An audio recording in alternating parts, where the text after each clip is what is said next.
Welcome दोस्तों, शुरू करते हैं आज की वीडियो। सुशांत सिंह राजपूत की पोस्टमार्टम रिपोर्ट में आत्महत्या की बात सामने आ चुकी है, लेकिन उनके करीबी लोग अभी भी सीबीआई जांच की मांग पर अड़े हैं। हाल ही में शेखर सुमन ने पटना स्थित सुशांत के घर पहुंचकर उनके पिता से मुलाकात की। इसके बाद एक प्रेस कॉन्फ्रेंस में उन्होंने कई चौंकाने वाले खुलासे किए। शेखर सुमन के मुताबिक जो दिख रहा है वैसा है नहीं, इस मामले में एक बड़ी साजिश हो सकती है। सुशांत ने बदले सिम कार्ड। शेखर सुमन के मुताबिक सुशांत ने आत्महत्या से पहले 1 महीने में 50 सिम कार्ड बदले थे। उन्होंने कहा कि एक एक्टर तभी ऐसा करता है जब उसे किसी से खतरा होता है या फिर उसे कोई धमकी दे रहा होता है। शेखर ने कहा कि एक लड़का जो रात भर पार्टी करता है, जो सुबह उठकर प्ले स्टेशन पर था, इसके बाद उसने जूस पिया, वो अचानक आत्महत्या कैसे कर सकता है। इसके अलावा सुशांत के घर में कोई सुसाइड नोट नहीं था। ऐसे में कई सवाल खड़े हो रहे हैं। अगर सुसाइड नोट होता तो ये ओपन एंड शट केस होता। इस वजह से मामले की सीबीआई जांच होनी चाहिए। छत की ऊंचाई पर सवाल। शेखर सुमन ने छत की ऊंचाई पर भी सवाल उठाए।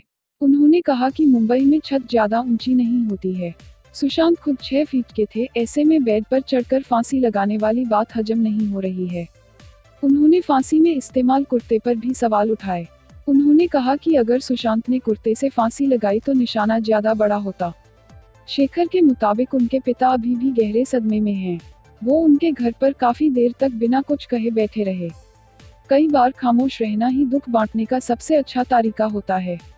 सुसाइड की पहली कोशिश नाकाम। वहीं दूसरी ओर मीडिया रिपोर्ट्स के मुताबिक सुशांत सिंह राजपूत ने फांसी लगाने के लिए पहले बाथरोब बेल्ट का सहारा लिया था, लेकिन वो उनके वजन को नहीं सह सकी और टूट गई। सूत्रों के मुताबिक सुशांत सिंह राजपूत ने जिस कमरे में फांसी लगाकर आत्महत्या की थी, वहां पर जमीन पर बाथरोब के टुकड़े मिले हैं। इसके बाद उन्होंने आत्महत्या के लिए हरे कुर्ते का इस्तेमाल किया था।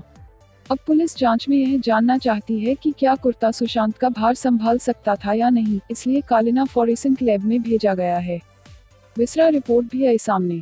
पोस्टमार्टम के बाद अब सुशांत राजपूत की विसरा रिपोर्ट भी सामने आ गई है। रिपोर्ट में यह बात साफ लिखी गई है कि उनकी मौत में किसी तरह की संदिग्ध गतिविधि नहीं थी।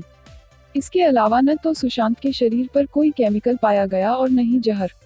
सुशांत के नाखूनों में भी किसी तरह की चीज नहीं मिली है। ऐसे में साफ है कि आत्महत्या से पहले उनकी झड़प नहीं हुई थी। दोनों रिपोर्ट आने के बाद अब यह साफ हो गया है कि सुशांत ने सुसाइड किया है। हालांकि पुलिस अभी मामले में जांच कर रही है।